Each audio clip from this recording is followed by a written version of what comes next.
पढ़ेंगे चैप्टर 3। क्या पढ़ेंगे जी? चैप्टर 3। क्या नेम है? एयर। चैप्टर 3 नेम है एयर। क्या है? एयर। एयर का मतलब हिंदी में हवा। हवा। क्या होता है? हवा। हवा। तो चलिए क्लास स्टार्ट करते हैं। ठीक है, ये आपका टेक्स्ट बुक है। ठीक है, इसी का चैप्टर हम लोग पढ़ रहे हैं। ये दिया इंग्लिश मीडियम में है, बस आपको हिंदी मीडियम में भी आपको ट्रांसलेट करके बताया जाएगा। ठीक है, तो एयर का मतलब क्या बोला मैं? हवा। क्या होता है? हवा। तो क्लास स्टार्ट करें फिर। Air is present all around अस। हवा हमारे चारों ओर है। क्या बोल रहे हैं? हवा हमारे चारों ओर है। Air is present all around us. We can not see but can feel it. हम इसे देख नहीं सकते बट क्या कर सकते हैं? फील कर सकते हैं, महसूस कर सकते हैं। जैसे सब्जी खाते हो तो जो झोल का जो मजा है उसको फील किया जाता है। रसा, रसा मानते हो कि नहीं? हाँ, जो चिकन खाने वालों को भी और किसी भी सब्जी में रसा खाने का जो आनंद है वो फील किया जाता है। वाओ, क्या लग रहा है ना, ऐसा ऐसा करके। तो ऐसा हवा को फील किया जा सकता है। देखियो कोई हवा को देखियो? हवा दिखता नहीं है, फील होता है। और कब फील होता है? जब वो इट फ्लोज, जब वो बहता है। कब फील होता है? हवा चल रही है बोलते हो कि नहीं? तब आपको फील होता है, तब बोलते हो। तो it is necessary for living organism. ये लिविंग ऑर्गेनाइज्म के लिए जरूरी है। लिविंग ऑर्गेनाइज्म का मतलब हिंदी में क्या बताया था? लिविंग ऑर्गेनाइज्म मतलब जो जिंदा है ना। शुद्ध हिंदी में सजीव प्राणी। क्या बोलते हैं जी? सजीव प्राणी। सबको बोलना है भाई, तब मुंह में जाके बसेगा, है ना। बोलोगे तब जाके माइंड में बसता है। बताओ ना, लिविंग ऑर्गेनाइज्म के लिए एयर जरूरी है कि नहीं? अरे जिंदा रहने वालों के लिए जरूरी है। और कैसे? नहीं तो आप जिंदा होगी नहीं। ये जानते हो जिंदा हो। और जरूरी नहीं हो तो नाक बंद करो 2 मिनट के लिए, ज्यादा नहीं कर लोगे कोई?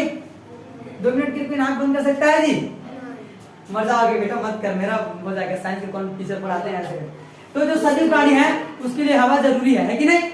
चलिए, we cannot remain alive without breathing even for a few minutes। 2 minute या 3 मिनट, चलो एक आध दो मिनट कोई रख भी सकता है सांस को बंद। बाकी अगर कुछ मिनट के लिए भी देखें, 5-10 मिनट के लिए भी देखें, तो आप बिना सांस लिए जिंदा नहीं रह सकते। It is not possible. Okay, हो सकता है क्या? अगर बाई द वे रोज प्रैक्टिस करो सांस रोकने का, तो 1 से 1.5 से 2 मिनट 3 मिनट कर भी सकते हो। बाकी 10 मिनट तक अगर सांस रोको बोले तो सर आज तक का वर्ल्ड रिकॉर्ड 24 मिनट्स का है। 24 मिनट का। देखो तो कितना डेलिब्रेट प्रैक्टिस किया होगा, है कितना ज्यादा प्रैक्टिस किया होगा। एक एथलीट जब रनिंग का प्रैक्टिस करता है, किसका? रनिंग का, उसको 150 मीटर का जो दौड़ होता है उसको 1 मिनट ही लगता। कितना? 1 मिनट भी नहीं लगता। समझ रहे हो? कुछ सेकंड्स में ही वो पूरा कर लेता है रनिंग को। लेकिन उसी कुछ सेकंड के दौड़ के लिए जिंदगी भर उसको मेहनत करना पड़ता है। 5 साल 10 साल कठिन मेहनत करके वो प्रैक्टिस करता है। और दौड़ता कितना है? 1 मिनट भी नहीं दौड़ता और जीत जाता है रेस। समझ रहे हो? जो रियल रेस होता है जिसमें टाइमिंग होता है उसमें वो सेकंड्स में दौड़कर रेस जीत जाता है, लेकिन उसको उसके लिए मेहनत सालों से करनी पड़ती है। समझ रहे हो? ये होता है। तो लिविंग ऑर्गेनाइज्म के लिए हवा जरूरी है। ब्रीदिंग के लिए बिना कुछ मिनट भी जिंदा नहीं रह सकते। Right in your notebook about activities which shows the influence of air, control of the temperature of the earth। क्या बोल रहा है? Write in your text notebook about activities which show influence of air। हवा के होने से क्या क्या कार्य हो सकता है? हवा है तो सांस लेते हो, कपड़े सूखते हैं, और क्या होता है? ऐसे कुछ कार्य का सूची बनाना है और अपने नोटबुक में लिखना है कि हवा के प्रेजेंस से क्या क्या कार्य होता है। नेक्स्ट है control of the temperature of the earth. हवा क्या करती है? कंट्रोल किसको?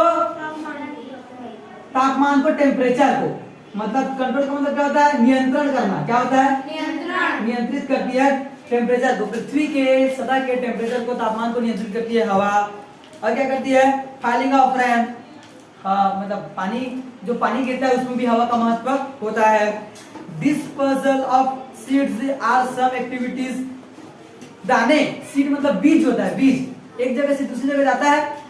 कुछ ऐसे पेड़ होते हैं जिसका जो पत्ता ऐसे फट जाता है और उसका बीज निकल जाता है, गिर जाता है। देखियो कि नहीं? हाँ, ऐसे ऐसे चट चट बजाते हो यार, उसका बीज निकलता है कि नहीं? तो हवा के माध्यम से बीज फैलता भी है। समझ रहे हो? सीड वाले, बीज वाले, ये कुछ ऐसे काम है जो हवा के बिना नहीं हो सकता। क्या क्या? जैसे कि टेम्परेचर का कंट्रोल होना, पृथ्वी के तापमान का नियंत्रण, पानी का गिरना, है ना, और जो बीज है, बीज का फैलना। ये कुछ एक्टिविटी है जो can not happen without air, जो हवा के बिना नहीं हो सकता। ठीक है? Do try to make a list such activities in your copy. कुछ ऐसे एक्टिविटी का आप लिस्ट बनाना है अपने कॉपी में जो हवा के बिना नहीं हो सकता। ठीक है जी, चलिए बढ़ते हैं। एटमॉस्फेयर क्या देखेंगे आप? एटमॉस्फेयर मतलब क्या होता है? पर्यावरण। अरे कुछ मत बोलो, मैं हिंदी में बोल जाऊंगा। एटमॉस्फेयर का मतलब होता है वातावरण होता है। क्या होता है ना? पर्यावरण और वातावरण, एटमॉस्फेयर एक ही है, लेकिन इन्वायरमेंट का पर्यावरण होता है, एटमॉस्फेयर का वातावरण। एटमॉस्फेयर का मतलब होता है वातावरण। क्या होता है जी? वातावरण। आपके चारों ओर का जो वातावरण है उसको क्या बोलते हैं? एटमॉस्फेयर। तो देखें कि आखिर एटमॉस्फेयर में, एयर में इसका परसेंट कितना है, देखें जी। चलिए देखते हैं। बैठो सब, बैठो। आज के बाद गलती करोगे ना, मैं पूरा प्रेम में खड़ा करा दूंगा। बता, बहुत ही मेन टॉपिक है। परसेंटेज देखेंगे, क्या देखेंगे? परसेंटेज। एटमॉस्फेयर मतलब होता है वातावरण। तो वातावरण में कौन सा गैस कितने परसेंट में, ये जानना जरूरी है कि नहीं? तो ये पढ़ेंगे, ठीक है। तो we have learned that air is a mixture. हम पढ़ चुके हैं कि एयर क्या है? एक मिक्सचर। मिक्सचर का मतलब क्या होता है? कई प्रकार मिलावट। शुद्ध हिंदी में इसको बोलते हैं मिश्रण। क्या बोलते हैं? मिश्रण। मिश्रण। मिक्सचर, ये मिक्सचर कहाँ से है पता है आप लोग को? मिक्सचर खाते हो? मिक्सचर मशीन वो ढालने वाला देखे हो? वो मिक्सचर नहीं है, रियली में क्या है वो? मिक्सचर है।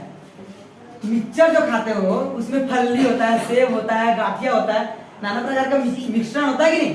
तो वो मिक्सचर है।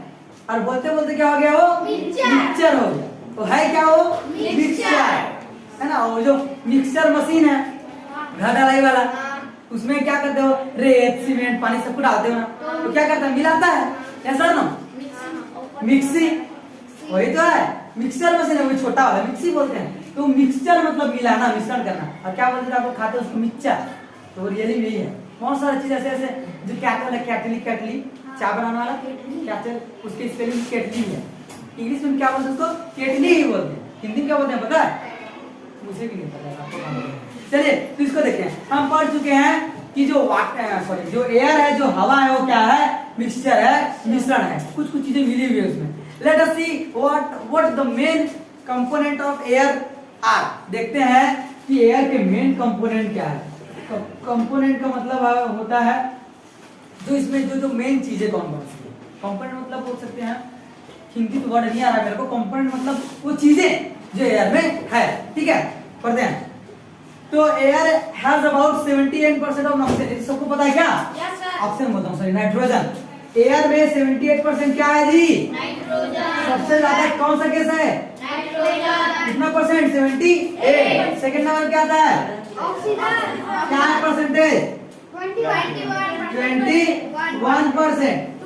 ठीक है, उसके बाद क्या है? आर्गन 0.08 है क्या? 0.09 है। अच्छा सॉरी, हाँ रुको यार, ये पॉइंट वाला में थोड़ा मिस्टेक आता है। आर्गन क्या है? 0.9%। इधर आगे वाला है ना। आर्गन का क्या है? 0.9%। आर्गन कर देता हूँ, वाला की नहीं पता। आर्गन सॉरी, आर्गन का क्या है? 0.09%। उसके बाद क्या है?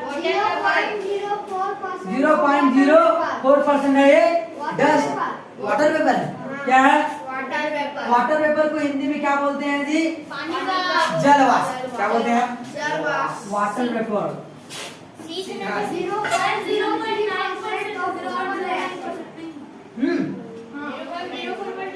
सॉरी, ये 0.9% है। आर्गन क्या है? 0.9% है। ये है 0.04%। ठीक है, उसके बाद क्या है? कार्बन डाइऑक्साइड कितना है?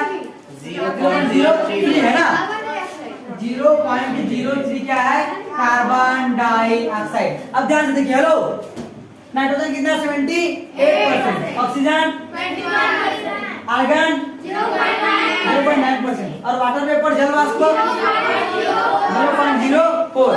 और लास्ट कार्बन डाइऑक्साइड 0.03%। यही नहीं, 0.03 में ओनली कार्बन डाइऑक्साइड नहीं है। क्या क्या है उसमें? डस्ट पार्टिकल, सल्फर डाइऑक्साइड, सब मिला के 0.03% है। इसमें देखो ना लिखा है 0.03% of carbon dioxide and the rest is sulfur dioxide and other gases and dust particles. बात समझ आई? मात्र 0.03% में कार्बन डाइऑक्साइड है, सल्फर डाइऑक्साइड है और डस्ट पार्टिकल है, धूल के कण। तो समझो इतना बड़ा जो एटमॉस्फेयर है उसमें गैस का जो परसेंटेज है 78%। मतलब आधे से भी कहीं ज्यादा। 100% में अगर 50% कोई गैस होता तो आधा हो जाता कि नहीं? ये तो 78% है, समझ रहे हो? तो कितना ज्यादा है? ओनली नाइट्रोजन सबसे ज्यादा है, उसके बाद क्या है? ऑक्सीजन 21%। अगर दोनों के ही जोड़े तो कितना हो जाता है? 1 और 99 तो यही हो गया क्या? 8 और 1 9, 7 और 2 9 हो गया। 99% दो ही मिला के हो जाते हैं, एक नाइट्रोजन और दूसरा ऑक्सीजन। बाकी के जो 1% होते हैं उसमें आता है वाटर वेपर, कार्बन डाइऑक्साइड और डस्ट पार्टिकल्स, जितने भी आर्गन मार्गन। समझ रहे हो? वो मात्र कितने परसेंट है? 1% है, 1% है। तो ये था आपका एटमॉस्फेयर में के कंपोनेंट। कुछ बोल सकते हैं हिंदी में, वर्ड नहीं आ रहा मेरे को, है ना? हिंदी में बोलते हैं जी घटक। घटक क्या बोलते हैं? घटक। घटक बोलते हैं हिंदी में, कंपोनेंट इंग्लिश में। चलिए तो आगे चलते हैं। Ozone layer is found above the earth surface at about 16 to 23 kilometre. आपका जो कौन सा है? Ozone layer. कौन सा लेयर है? ओजोन लेयर जो है पृथ्वी के सरफेस से, पृथ्वी के सतह से 16 से 23 किलोमीटर, कितना?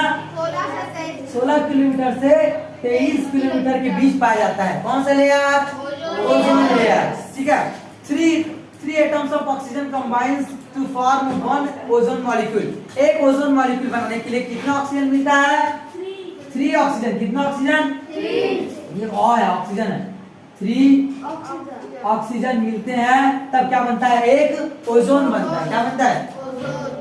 देखो क्या बोला? 3 एटम ऑफ ऑक्सीजन। ऑक्सीजन के 3 परमाणु जब मिलेंगे, हिंदी में अगर बोलूं तो जब मिल जाते हैं तो क्या बनता है? ओजोन मॉलिक्यूल बनता है, ओजोन का अणु बनता है एक। This layer blocks the harmful ultraviolet rays. Ozone layer क्या करता है पता है आपको? जो सूर्य से आने वाली हानिकारक अल्ट्रावायलेट रेज है, जिसको शुद्ध हिंदी में पराबैंगनी किरण बोलते हैं, जो आपके फेस कैंसर होता है जिससे आपको बहुत सारे हार्मफुल इफेक्ट है उसके, उसको रोकता है कौन? ओजोन लेयर, जो आपके 16 किलोमीटर से 23 किलोमीटर के बीच में है। ओजोन लेयर वो अल्ट्रावायलेट रेज को पराबैंगनी को रोकते हैं। हाँ, सरफेस से ऊपर। ठीक है, वायुमंडल में, वातावरण में, एटमॉस्फेयर। ठीक है, तो ये अल्ट्रावायलेट रेज को रोकते हैं, है ना, पराबैंगनी किरण को। लेकिन जो अभी आप लोग ब्रिज जो यूज कर रहे हो ना, वो ओजोन लेयर को छेद कर रहा है, जिससे अल्ट्रावायलेट रेज पृथ्वी पर आ रही है। तो आप लोग जो काम कर रहे हो ना, साइंस का जो बढ़ता हुआ, उसका बहुत सारा हार्मफुल इफेक्ट भी है। तो आगे बात करेंगे। Does the ozone layer helps in protecting us from skin cancer. बोला ना मैं, अल्ट्रावायलेट जो रेस आते हैं उससे क्या होता है? Skin cancer. तो ओजोन लेयर आपको किससे बचा रहा है? स्किन कैंसर से बचा रहा है। और जिस ओजोन लेयर को आप लोग क्या कर रहे हो? छेद कर रहे हो। जो आप लोग फ्रिज और जो क्या एसी लगा रहे हो ना, वो ओजोन लेयर को हानि पहुंचा रहा है। ठीक है, तो आज का क्लास यहीं पे खत्म करते हैं। ओके।